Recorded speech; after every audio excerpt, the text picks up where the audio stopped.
Hello beautiful ladies. सुबह की शुरुआत एक कप चाय के साथ, और यहाँ पर चाय पीने के बाद मैं आ गई हूँ किचन में आकर के मैंने सबसे पहले नाश्ते के बर्तन धुले, क्योंकि मैंने नहा लिया था और बर्तन वगैरह नहीं धुला था। हस्बैंड ऑफिस चले गए थे, रिशु और बाबू दोनों खेल रहे थे, तो फिर मैंने बस झाड़ू पोछा किया और जाके मैं नहा ली।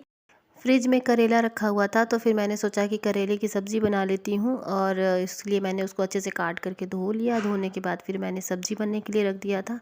करेले के जो बीज होते हैं ना, उससे सिंक जाम हो जाता है, तो इसलिए मैं करेले के जो पानी बच रहा था उसको मैं ऐसे छन्नी से छान करके और फिर उसका सारा बीज उठा करके फेंक दे रही थी। नहीं तो फिर वो सिंक में जाके जाम कर देता है सिंक, फिर पानी निकलने में बहुत दिक्कत होती है। तो फिर मैंने यहाँ पर करेले को अच्छे से धो लिया। धोने के बाद फिर प्याज और मिर्च लहसुन काट करके, लहसुन नहीं था, लहसुन का पेस्ट मैंने डाल दिया था, और इसको फिर मैंने प्याज और मिर्च से छौंका लगा दिया। उसके बाद फिर इसमें जब प्याज मिर्च थोड़ा भून गया तब इसमें करेला डाल दिया, और डाल के फिर इसको मैंने ढक दिया था मसाले वगैरह डाल के।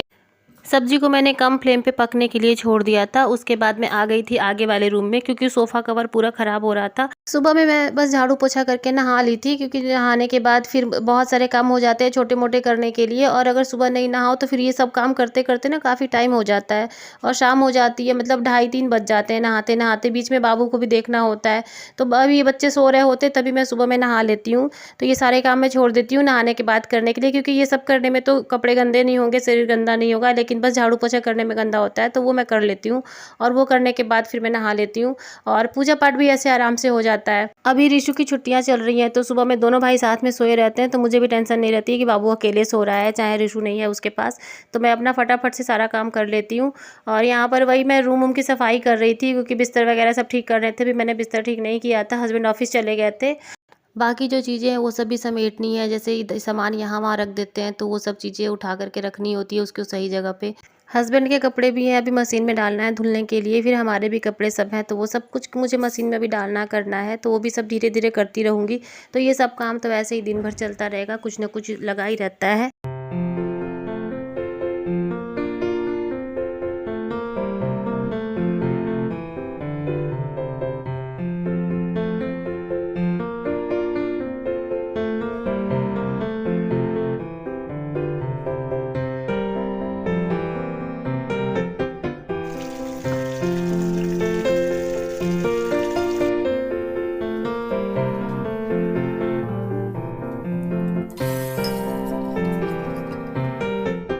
सब कुछ करने के बाद मैं किचन में आ गई थी, और यहाँ पर मुझे बाबू के लिए खिचड़ी बनानी थी, तो उसके लिए मैं सारी सब्जियाँ काट रही थी। तो मैं सारा लेके रूम में ही आ गई थी कि रूम में ही अपना बैठ करके काट लूँगी। बच्चे भी खेल रहे थे, तो साथ में देखती रहूँगी उन्हें भी।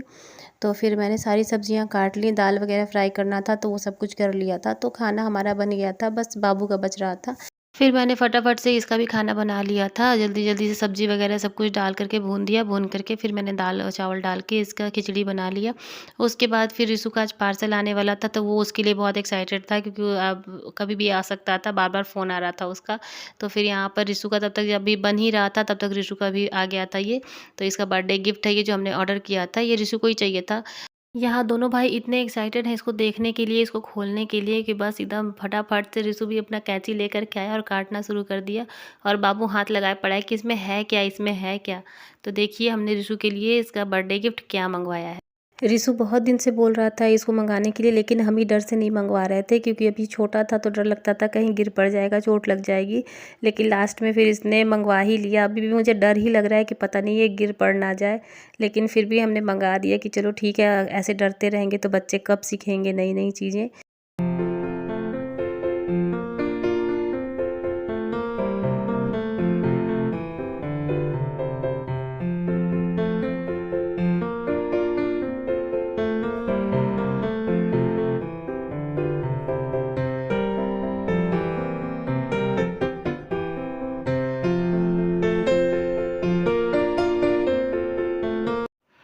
ये रहा रिशु का बर्थडे गिफ्ट, उसका स्केटिंग व्हील्स। और ये तो मैं अब देख रही हूँ, मतलब एक्चुअल में जो मैं देख रही हूँ अब बड़े होने के बाद। बचपन में तो मैंने, मतलब रिशु की एज में तो मैंने सिर्फ टीवी में ही देखा था, सामने से कभी नहीं देखा था। और आजकल के बच्चे तो बस जो भी टीवी में दिख रहा है वो सामने चाहिए, हाथ में चाहिए, मुझे ये चाहिए वो चाहिए, मतलब जो भी टीवी में दिख जाए वो उन्हें चाहिए ही होता है। बाबू ने भी अपनी खुरापात शुरू कर दी है। तो अब कल मिलते हैं नए वीडियो के साथ। वीडियो पसंद आई हो तो लाइक करें, सब्सक्राइब करें। बाय।